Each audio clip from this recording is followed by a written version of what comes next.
Assalamualaikum warahmatullahi wabarakatuh. At alhamdulillah, ngayong gabi, meron tayong bisita mula sa Metro Manila. Siguro siya ay kilala na ng karamihan, no?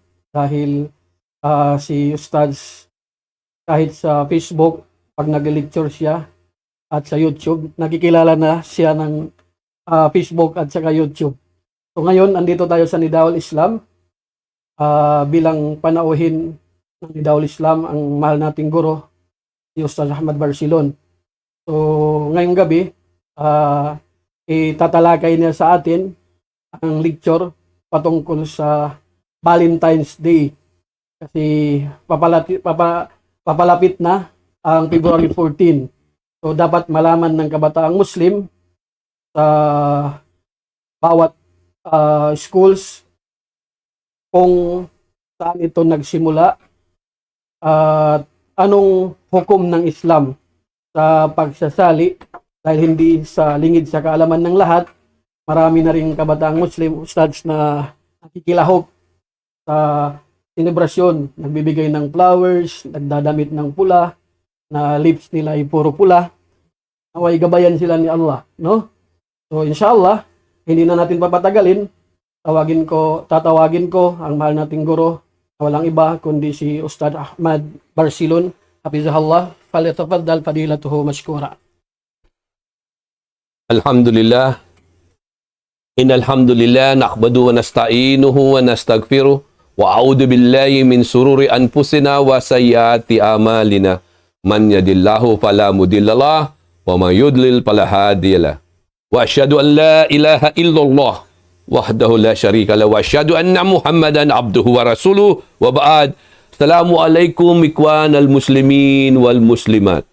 Mga minamahal kong mga kapatid, mga kapwa ko alipin ng Allah. Ang mensahe po na nais kong i-share sa inyo, katulad na sinabi ng mahal na Nabi Muhammad sallallahu alaihi wasallam, al-Islam ad-din an-nasiha. Ano po? Hindi po mo bibigay ng lecture sa pagkakataong ito, kundi isang payo na lahat. Ano po? Lalo na sa ating mga kabataan na kayo po ay tinuturing na siyang papalit sa amin. Ano po? Kayo ang haligi, magiging haligi ng komunidad. Ano po? At sinasabi nga sa mga kataga na ating naririnig, kayo ang pag-asa ng bayan. Kayong mga kabataan.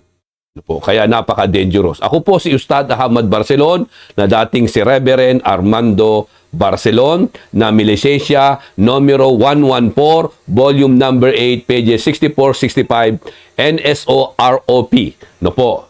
Yan po ay isang patunay na ang inyo pong lingkod ay hindi po dating Muslim, kundi ako po ay dating Kristiyano, at hindi lamang basta Kristiyano, ako po ay naging mufti ng Kristyanismo. In other words, kabilang sa scholar ng Kristyanismo. At alam nyo naman, bago marating ng isang mangangaral na Kristiyano ang maging reverend, napakaraming pagdadaanan at pag-aaralan. Ano po? At yun ay talagang pinagdaanan po natin, mga minamahal kong mga kapatid, lalo na sa mga kabataan. Ano po? Nababahala po ako dahil maging sa Maynila, yung mga kapatid natin na galing sa Mindanao, pagpunta sa Maynila, no po, napapansin ko pagdating nyo po doon, napakadali nyong mahawa. Ano po, hindi ko alam kung ano po ang kakulangan. Nagkulang ba ang ating mga ulama dito sa Mindanao ng pangangaral sa inyo? O nagkulang ba ang inyong mga magulang upang kayo paalalahanan, no, sa mga bagay-bagay na maaring makapaglayo sa inyo, na maaring dahilan din na hindi nyo namamalayan pagtalikod nyo na pala sa inyong reliyon. Lalo na sa mga kabataan na nakikinig ngayon. Ano po? Katulad ngayon na paparating na tinatawag na Valentine's Day ng mga Kristiyano. Atin munang alamin saan po ba nanggaling ito. No? Isa po ito sa aming mga pinag-aralan. Nung ako po ay dati pang Kristiyano, ano po? Ang salitang Valentine's Day ay nanggaling po ito sa pangalan ng isang dating doktor, physician, na si San Valentino. Ipinanganak po siya noong 175 AD. Ano po? Sa Terniin, Italy. Dati po siyang doktor o physician, medicine. Di naglaon siya po ay naging pare ng Roman Catholic Church. Ano po? At itong San Valentinong ito po, nung siya lumitaw at naging pare, yun din po ang panahon na kung saan ang pagiging emperador ni Claudius Gothicus, ano po, II, emperor ng Roman Empire. Nung panahon ni Claudius Gothicus II, no po, ay pinag-usig niya ang mga Kristiyano ng mga panahon yun, lalo na ang Roman Catholic Church. At isa po sa mga dumanas ng pag-uusig at pagpatay ng emperor na ito, pinatay niya si Valentino, San Valentino, no po, noong February 14, at dyan nailibing din po siya ng petsang yan ng February 14. Sumunod na taon, meron na naman pong pinapatay si Emperor Claudius Gothicus, ano po, na isa ring pangalan ay Valentin o Valentino. Kaya dalawa po ang ipinapatay niya na ang pangalan ay Valentino. Ano po, nung matapos na ang pagiging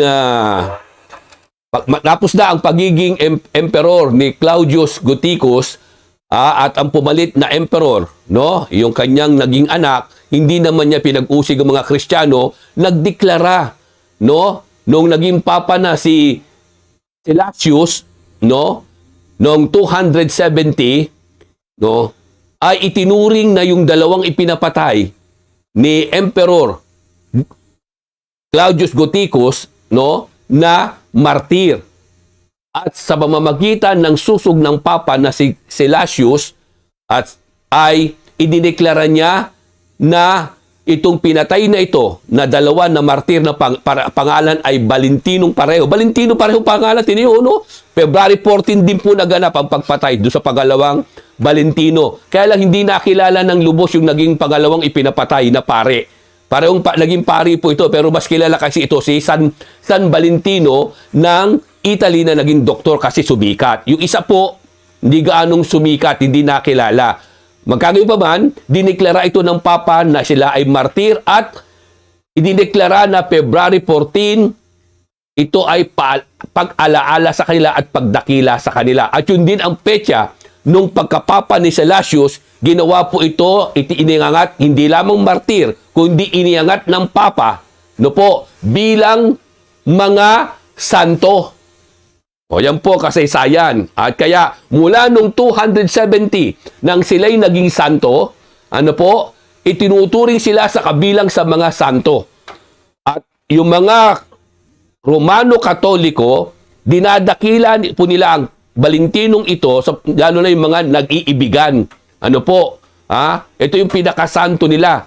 Yun namang mga hindi nagkakaanak, si San Roque, di ba? So, ganun po ang mga ito, si Valentino, kinikilala po ito ng mga Romano Katoliko 1,500 years ago na ang nakakaraan, 1,500 taon na ang nakakaraan bilang santo sa mga nag-iibigan.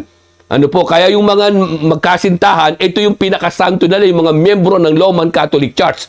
Dito po sila nagsusupplicate, no po, humihingi ng gabay, nagdarasal sa santong ito na si Saint Valentine, Santo Valentino, para alam nyo po. O, yan po ang kasaysayan. Okay? Ang nakapagtataka, no po, noong 1969 lang, tingnan nyo, 1969, ang nakapagtataka ay tinanggal po ito sa listahan ng mga santo ng simbahang Katoliko. Noong 1969, inalis siya bilang isang santo. Alam nyo ano kadahilanan lamang? Dahil yung tinatawag na questionable origin ni San Valentino. Hindi kumpleto ang kanilang tala para gawin itong isang santo. Pero ilang daang taon kinilala ito bilang santo, pero noong 1969 tinanggal na siya, inalis na siya sa tinatawag na Roman Catholic Calendar of Saint. Tinanggal na po siya doon noong 1969. Kahit tinan nyo sa encyclopedia yan, pati sa Google.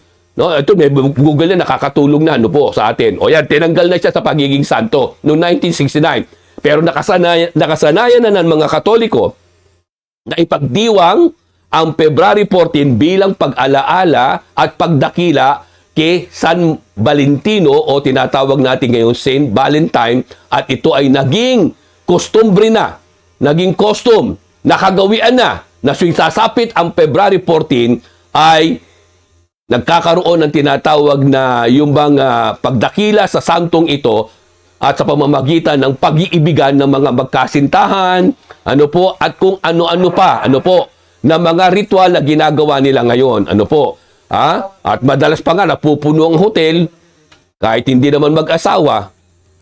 Kahit hindi mag-asawa ay nagtatalik, ano po, naging immoral na ang selebrasyong ito na pagdakila sa santo. Ano po? In other words, kabilang po ito sa tinatawag na pagdarasal sa santo, paghingi ng mediation sa santo na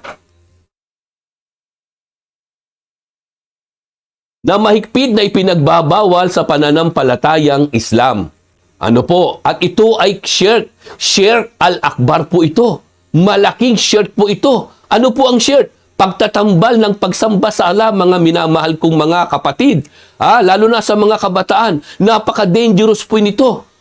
Dahil ito kasalanan, pagka ito'y nakibahagi ka sa ganitong gawain, ito po ay hindi mapapatawad ng Allah. At kung bigla kang datnan ng kamatayan, sa ganyang kalagayan nakikibahagi ka sa pagdiriwang ng Valentine's Day na hindi mo akalain na ito pala ay pagsamba sa Diyos-Diyosan, kabilang sa tinatawag na shirk al-akbar, shirk al-niya wal-irada wal-kasad.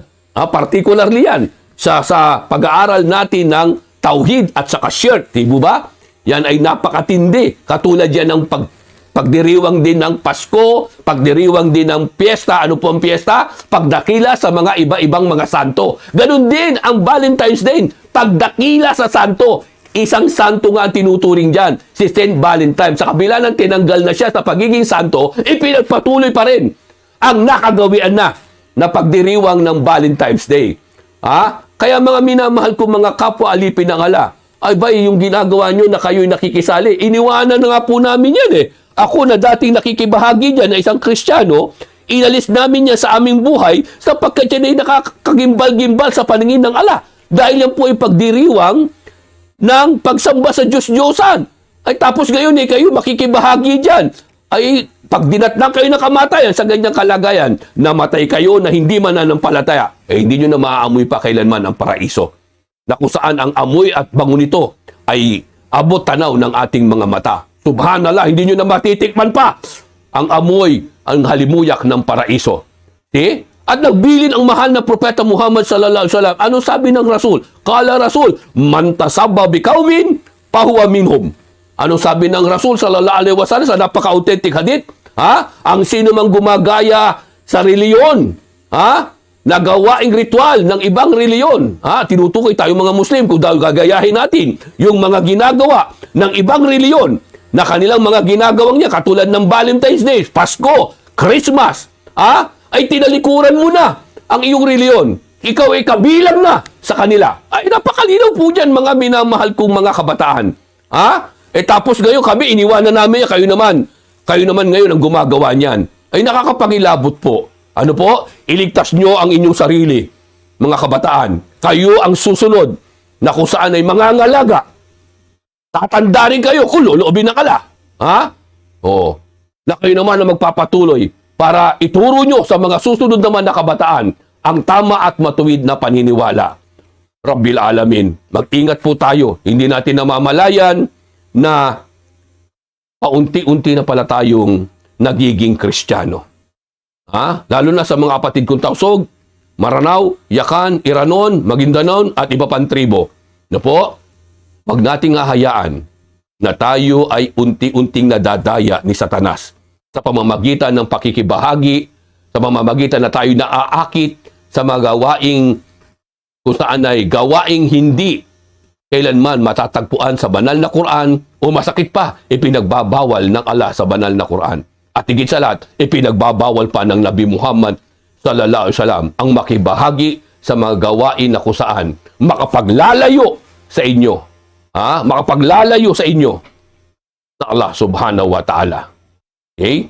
Ingatan natin ang pananampalataya na ipinagkaloob sa atin, mga minamahal kong mga kabataan. Sapagkat tunay, pag kayo'y naligaw at nadaya ni Iblis, wala nang naghihintay pang pag-asa. Ipagpasalamat natin patuloy sa Allah na tayo ay pinili ng Allah sa tunay at matuwid na reliyon.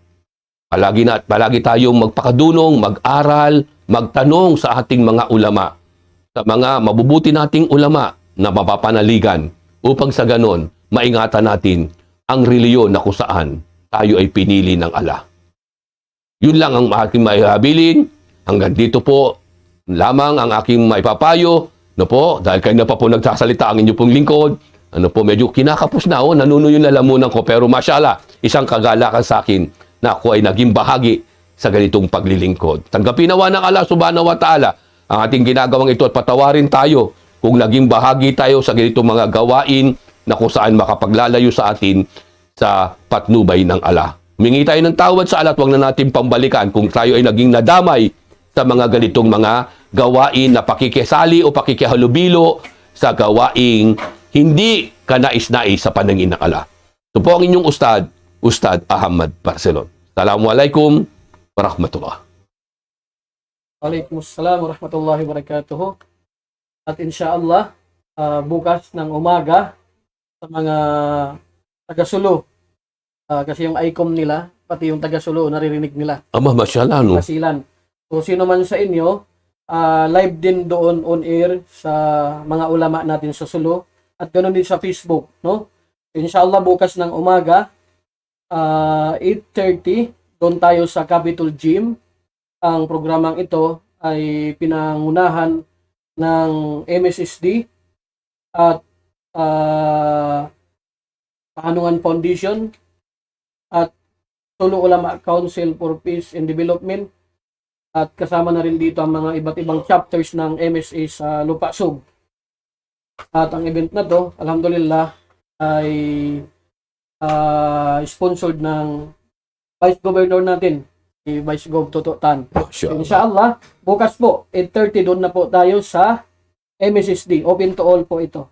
At pagkatapos noon, sa mga kapatid namin na PNP, meron tayong gaganapin symposium sa Maimbong, doon sa PNP camp ng SAP, no? Sa Maimbong. So inshallah, sino man sa inyo, mga pulis natin, ang gustong magdalo sa symposium, doon po sa PNP SAP training camp sa Maimbong, Sulu. At pagkatapos nun, kung kayanin ng oras after asar or kinabukasan ng umaga, doon naman po sa sa division, sa brigade, no? Sa brigade. So, after nun, at inshallah, sana sa mga Muslim na sundalo ay makapagpaalam kayo na makapunta rin kayo doon. At makapag-imbita rin ng kailang mga kasama. Makapag-imbita ng mga kasamahan ninyo. Na hindi Muslim. Na hindi Muslim. Inshallah, salamat kay General Patrimonio, no? Sa tulong niya. Kasama na rin si General Ampatuan. Actually, tayo ni General Ampatuan ang unang nag-usap nito. Ang pinsan buo ni General Mukalid na PNP. Yun sana, gusto natin ma-meet. Inshallah, after natin ng studies ng Sulu, may plano tayo. Close din sila ni Prof. Munib. Ang advisor natin, andito siya sa MSA. At ganon din si Sir Muharram. Maganda mag-partner tayo. Masyaallah. No? Sila. Inshallah, after nun, imimit natin kasi pag nalaman niya na kayo ni Colonel Mukalid o General Mukalid, rahimahullah, ay higit pa sa magkakapatid sa dugo ang turingan ninyo sa pagsasamahan sa larangan ng da'wah. So, matutuwa si General Ampatuan. So, andito siya ngayon sa Wismincom. Masya Allah, parang si Sir Muharram din. Kaya niyang magkhutba. Kaya niyang mag-imam. So, alhamdulillah. Sobra sa imam yan. Oo, sobra pa sa imam. Yes, sobra pa nga sa ustad eh. Allahu Akbar, nakatutupad ng katuruan. Opo. Yan yung tulay. Oo. Allahu So, Akbar. inshallah, after noon, ikutin natin ang buong beaches ng Sulu. No? So, inshallah, ang Kahanungan Foundation, sila yung mangangalaga sa atin doon. Allah. At sa pamagitan din ni Vice Governor Abdul Shakur Tututan at ng kanyang pamilya. So hanggang dito na lang. Salamat sa Nidaul Islam, sa pamumuno ng mahal nating guro na si Katuan Sheikh Zakaria Muhammad. So alhamdulillah, andito si Katuan, Masya Allah.